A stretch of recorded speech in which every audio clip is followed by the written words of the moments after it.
The British tabloid The Daily Mirror has released what it says is video of the big London jewellery heist that happened over the Easter holiday.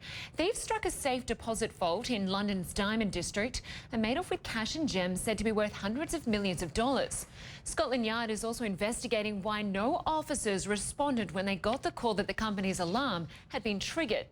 Our next guest co-authored Flawless, Inside the Largest Diamond Heist in History. Scott Andrew Selby joins me live from Los Angeles, California. And Scott, this was not a snatch and grab, as we've seen from the video. They were very well prepared, they were well dressed as workers, and they spent hours drilling their way into the underground vault. How would you describe it? It's pretty brazen, isn't it?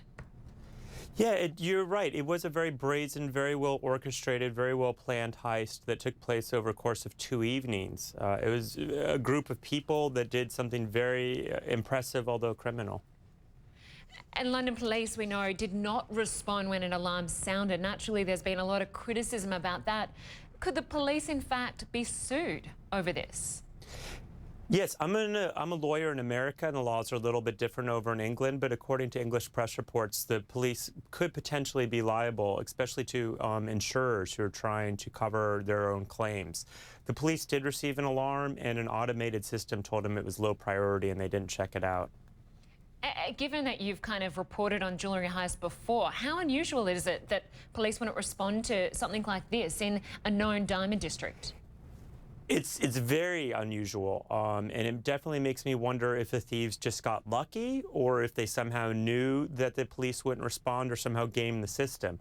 So, for instance, the automated system takes into account the number of false alarms at a location. So perhaps the thieves did something along those lines just to commit a few false alarms. I don't know if they got lucky. I don't know if the police, if this is part of a process where the thieves anticipated the police dropping the ball.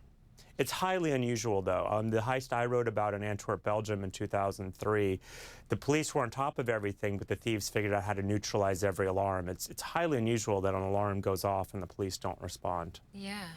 And of course, this theft was so big, a value hasn't really even been put on it. Some estimate it could be worth 300 million US dollars. How does this compare to other jewellery heists in recent years?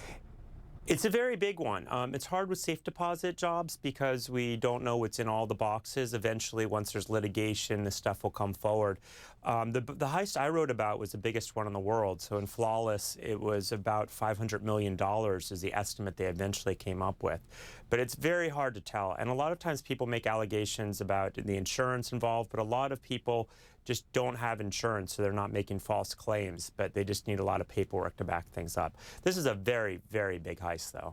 Huge heist, and clearly very well prepared. Do you think police would have any indication of who might be behind it? Will they be looking, obviously, inside other offices in that building to see if there are any links internally? For sure. There definitely was some sort of inside connection. The police, the thieves had so much information, they had to have some sort of inside man. So the heist I wrote about, one of the thieves rented an office in the building for 2 years and carefully scoped it out. Here, something similar had to happen. The police know that 4 months ago, these thieves were in that same area because they robbed a nearby construction site to get the tools that they used for this heist. And they knew exactly what they were doing. They were brazen enough to come in just minutes after the guards finished their patrol. There's no sign of violent entry into the building. So these thieves must have either had somebody on the inside or have rented an office or somehow spent time in the area. And there's been some suggestion that they may have already left the country.